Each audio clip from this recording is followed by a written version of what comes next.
दोस्तों इस वीडियो में कतर के बारे में कुछ लेटेस्ट अपडेट आप लोगों के साथ में शेयर करने वाला हूं, तो वीडियो को लास्ट तक ज़रूर देखें। चलिए आज की वीडियो हम शुरू करते हैं। दोस्तों यहां पर जो आप लोगों को एक वीडियो नज़र आ रही है, ये कतरा की वीडियो है। ये जो है एक थिएटर की वीडियो है, ओपन थिएटर की वीडियो, जहां पर आप देख सकते हैं कि लोगों की बहुत बड़ी भीड़ यहां पर हाजिर हुई है। वो जो है इस्लामिक लेक्चरर उस्मान अल खमीस के लेक्चर को सुनने के लिए ये सारे लोग हाजिर हुए हैं। यहाँ पर देख सकते हैं कि रात का वक्त है, जिधर भी आप लोगों की नज़र जा रही होगी सिर्फ जो है लोग ही लोग नज़र आते हैं। तो इतने सारे जो है यहाँ पर लोग उस्मान अल खमीस के जो है लेक्चर को सुनने के लिए आए हैं। दोस्तों आज का जो अगला अपडेट है ये है MOI कतर की तरफ से। इसको मैंने MOI कतर का जो ऑफिशियल ट्विटर अकाउंट है वहाँ से लिया है। इसमें कहा गया है कि इसराइल और फिलिस्तीन के दरमियान जो जंग चल रही थी, जिसका मुआहदा जो है कल ही ख़त्म हो गया था।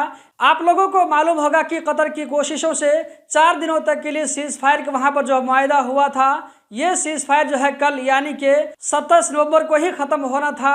लेकिन कतर की कोशिश से एक बार फिर से इसको जो है 2 दिनों तक के लिए आगे बढ़ा दिया गया है। यानी कि जंग बंदी का जो मुआहदा कल ख़त्म होने वाला था, उसको जो है कतर की कोशिशों से 2 दिनों तक के लिए और भी बढ़ा दिया गया है। दोस्तों अगला जो अपडेट है ये भी कतर की तरफ से है। यहाँ पर जो आप लोग पिक्चर देख रहे हैं, इसमें जो है सारा ये इमदादी सामान आप लोगों को नजर आ रहा होगा। ये सारा सामान मिस्र में अरिश सिटी में पहुंचाया जाएगा, जहां पर रफा बॉर्डर के जरिए ये सारा सामान जो है फिलिस्तीन में जो वहां पर लोग परेशान हैं, बेघर लोग हैं, उन लोग जो है खाना पीना नहीं मिल रहा है, रहने के लिए जो है वो लोग को ठिकाना नहीं मिल रहा है। तो ये सारा चीज़ जो है कतर की जानिब से भेजा गया है 5 फ्लाइट के जरिए।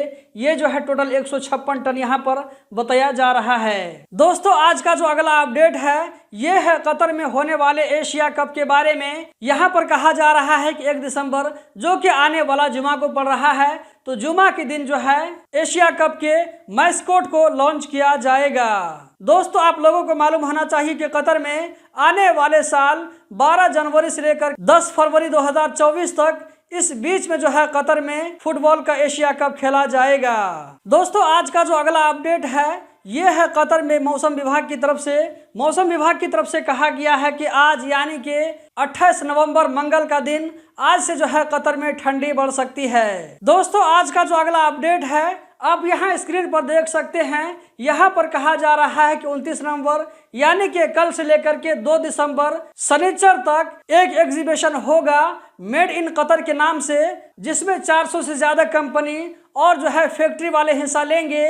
और ये जो प्रोग्राम होगा दोहा एग्जीबिशन एंड कन्वेंशन सेंटर में। दोस्तों इस वीडियो में इतना ही। हम जल्द ही मिलते हैं किसी नई वीडियो में। इस वीडियो को देखने का बहुत बहुत शुक्रिया।